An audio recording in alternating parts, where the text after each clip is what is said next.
Hello everyone and welcome to the channel. I'm Emmanuel, I'm a Boeing 737 pilot and a member of PMDG's tech team. In today's video, I'm going to show you what we would typically check in the briefing room before the flight, and I'm going to show you a typical briefing that pilots would give to the cabin crew. So, let's go right into the briefing room, shall we? Alright, our crew is slowly preparing over here, but we are first of all going to head over into the pilot's briefing room over here, sitting down at the computer, and we are going to start a little bit of the preparation. So, the first thing we do when we enter the briefing room, of course, is to check in with the airline. Every airline has some sort of a system where you basically confirm, hey, I'm there, and I'm taking up my duties. So, from there on, we are going to start up the computer and have a look into the briefing program. For us, that is going to be SimBrief, and we are going to check on what we have planned for the day. So, I'm going to go straight down to the briefing preview down here, and checking the flight plan, we have release number 2, and we're going from Seattle towards Los Angeles. We have the call sign PMDG 738 today, and we are planned at flight level 370. Our aircraft will be the November 738 Bravo Whiskey, and we check that the date of the flight is correct as well, to make sure that we didn't accidentally get the flight plan from yesterday. The next interesting thing for us to check then is the en route picture. So by that we can start by looking at the significant weather chart that we have available on the right over there. And we can see that we've got some jet streams along the route there.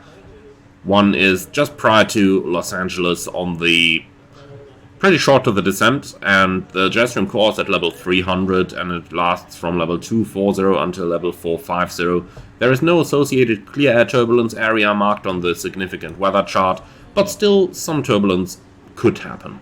Also, always good to see is the highest and lowest tropopause in the area. We have an indication of the lowest tropopause here at flight level 210. There is no indication of any highest tropopause, but that is fine. Now, from getting the big picture and the general overview from our area of flight, we can go ahead and have a look into the smaller picture. We start with the flight plan on the route section. We've got the most critical minimum off-route altitude at 12,1200 feet at the top of climb, so that's rather close to Seattle here, and we do know that there are a couple of mountains in this area. And then we have the maximum shear factor of 4 at waypoint Ginny, and we can have a look into the chart. Ginny is just over here, so the maximum shear factor is pretty much in the middle. Shear factors of 3 or more are indicative of turbulence. I've seen as high as 16. And that is an indicator that there might be a little bit of turbulence en route. From there on, we go ahead and check the weather. At our departure airport, we see currently good weather, and all of this is looking good, and the forecast remains good as well. At that moment, we can check the real-life HOTAS if we can get it over here, which we do. So basically checking the runway in use, comparing that to the flight plan earlier on to make sure that it is actually the same runway, as a different runway might be indicative of extra fuel requirements. Just think, looking at the route over here, if we would not depart from toward the southern runway 16, but if we would be departing to the north, we would fly some extra route over there, which would require extra fuel and therefore be a reason to add some extra fuel to the flight plan. Then we can go ahead and check the weather at our arrival airport, which is going to be Los Angeles.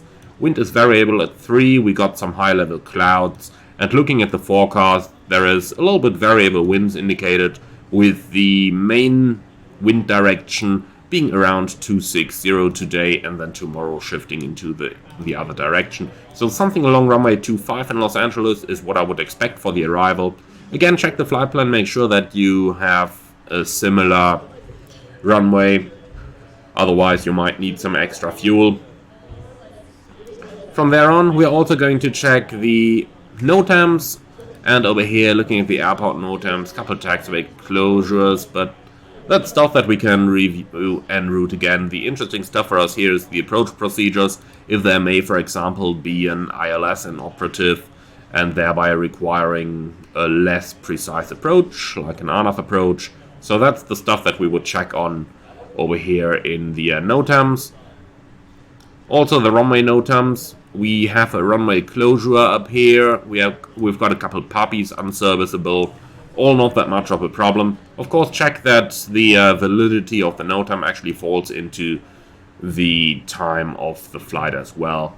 We then go ahead and check the alternate airports that they planned. So looking at the flight plan, we've got Las Vegas there as C1 alternate. And since it is the highest ranking, over here it is also the fuel alternate they've chosen, as we can check up here. Alternate Las Vegas. So from there on, going down into the weather section here once more. Let's see. Alternate airport, Las Vegas. Weather is looking very good over here, and the forecast is looking good as well. So the weather at the alternates is good. Like that, we are going to check any of the other alternates there as well. This is showing good. This is showing good as well. And finally, the last of our airports is showing very good weather as well. Okay, so that is pretty much what we would prepare up here. Then, when we are done with this, we would discuss what we have just checked with our colleague and make a fuel decision. Normally, the captain would ask the first officer how much the first officer would like to carry, and then the captain is going to decide if he wants to adjust that figure or not. And if the captain decides on an adjustment, then he would discuss the reasons with the first officer, and the first officer would have to agree to it as well. Normally, the captain always asks the first officer about the fuel because that just prevents the first officer from confirmation bias, as in, oh, the captain wants to take that much, I had a different plan, but yeah, if the captain says so, then we are definitely going to take that, if you know what I mean. So, like that, the fuel decision is made. Also, at this moment, you would review the aircraft defect log for the aircraft that you are supposed to take to figure out if there is any problems with the aircraft. We would now call the handling operator to tell them how much fuel we want, and in case we have a parking position where we need a crew bus, we would order the crew bus so that we can prepare for the departure. Okay, with that we are pretty much done with all the review of the flights. Of course, we would do that for every single flight that is planned for the day, and not only for a single flight there, as we just did. And once we're done with that, we can basically head over to the area where we are going to meet the cabin crew. Hello there, how's everyone doing? Who is coming to Los Angeles today? Okay, they're ignoring me, but doesn't matter. We'll take our seat over here. And assuming that this is our cabin crew. Okay everyone, hello. My name is Emmanuel. The first officer today is a lot of great viewers of my YouTube channel. Who is going to be the purser? Who is going to be in the front of the plane? Who is going to be at the back of the plane? Okay, so our estimated flight time today is about 2 hours and 10. There is a light chance for some minor turbulence en route, so keep that in mind. However, we will still release the passengers as normal. On the way into Los Angeles, we're going to cross a jet stream, so some turbulence can be expected there as well, and we will turn the seatbelt sign on in case we run into any of that. Apart from that, you guys and ladies know the procedures. Keep up the good work closing the doors. Weather in Los Angeles is looking very good today. Good temperatures. Weather at the alternates is good as well. So overall should be a good flight. When we come back here to Seattle, weather is still good as well. So, the crew bus is going to be here in 5 minutes time. Finish up your briefing and then we'll make our way to the plane. Finally, make sure you've got all your documents updated, passports up to date, and with that, I would like to wish you a good day. Okay.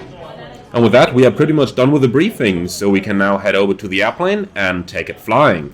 Thank you very much for watching, everyone. I hope you found this one interesting, and I'm looking forward to welcome you all again on the next video. Finally, if you want to support the channel, you can do that using the Buy Me a Coffee link in the video description below, or by becoming a channel member, which is going to give you exclusive early access to new videos before they are released to the public. Thank you very much for watching, and I hope to see you again very soon.